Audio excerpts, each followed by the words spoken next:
Have you ever just wanted to weave? Well, I did. And so I made this big weaving and I thought, how can I make a smaller weaving? Because I like to make small things and I wanted to share this with you and show you how you can use just a little bit of yarn and some other things that you probably have at your house, like a little gift box or a little sturdy box of some sort, a tapestry needle, which you really don't even need, but it's helpful, a pair of scissors, and I'm even going to use a strip of fabric for my weaving, but you don't have to. And I use this handle of a paper bag that I'm going to use to eventually hang the weaving. So to get started, grab one of your yarns and we are going to wrap it around the box. This is called the warp. And I am going to wrap it around. So if you have your yarn, go ahead and wrap it around pretty tightly. I'm holding the end of my yarn on the back of the box and I'm just wrapping it around. You can wrap it around however many times you want. I am eventually going to wrap mine around about 10 times. And as you're working or after you have some of your warp wrapped, it's helpful to just kind of space it out slightly evenly, but I'm going to do that a little bit better in a second. I'm going to wrap a little bit more, pulling pretty tightly. The box will probably bend a little bit, but that's okay. There are other options for this. If you have an old frame, just like a wooden old frame, you could use to wrap it around. In fact, I found actually some other boxes that I already had laying around. Once you have wrapped your warp around, go ahead and tie it on the back. I'm pulling it as tightly as possible, sticking my finger there to hold it while I just tie a normal knot, and then I'm going to trim the ends. I'll eventually show you how we can take this off of the box. That will come in another video, but for now I'm going to show you how to set this up by evenly spacing the yarn.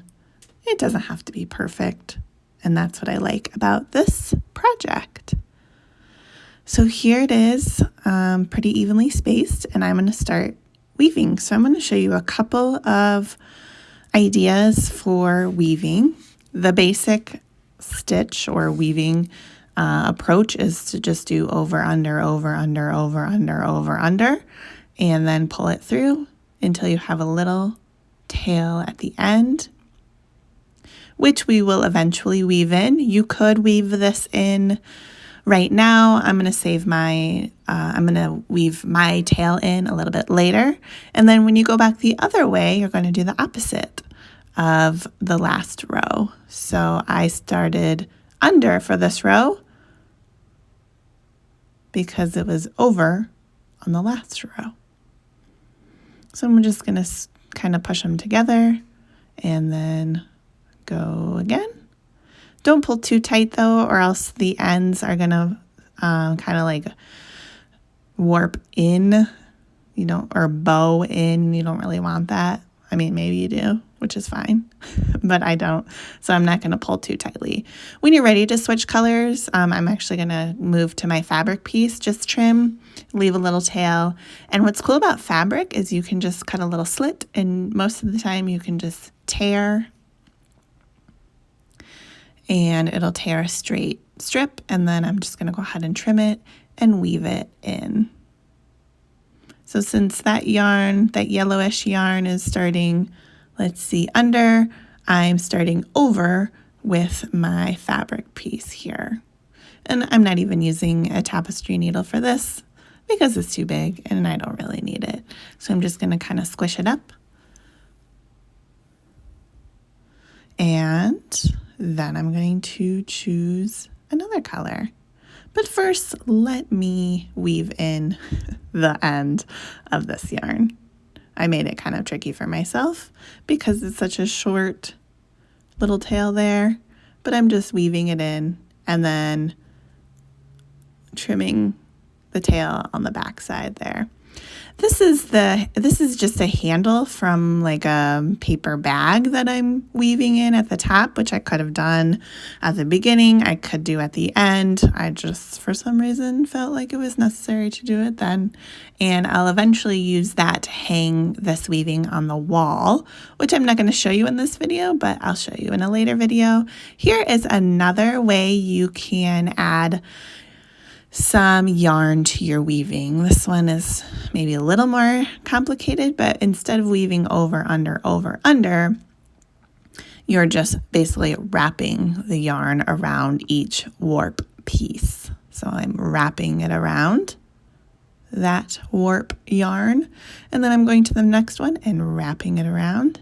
And then I'm going to the next one and wrapping it around, and it creates another fun, interesting bit of the weaving. So this is what it looks like when you get to the end. And then I'm going to go back the other way with a similar approach. I don't know if this technically has a term of the style of weaving. It probably does, but I also just kind of like to make up my own rules and see what it looks like. So for this one, I'm going under 2, wrapping around 1, and then going under the one next to it. So I'm wrapping around 1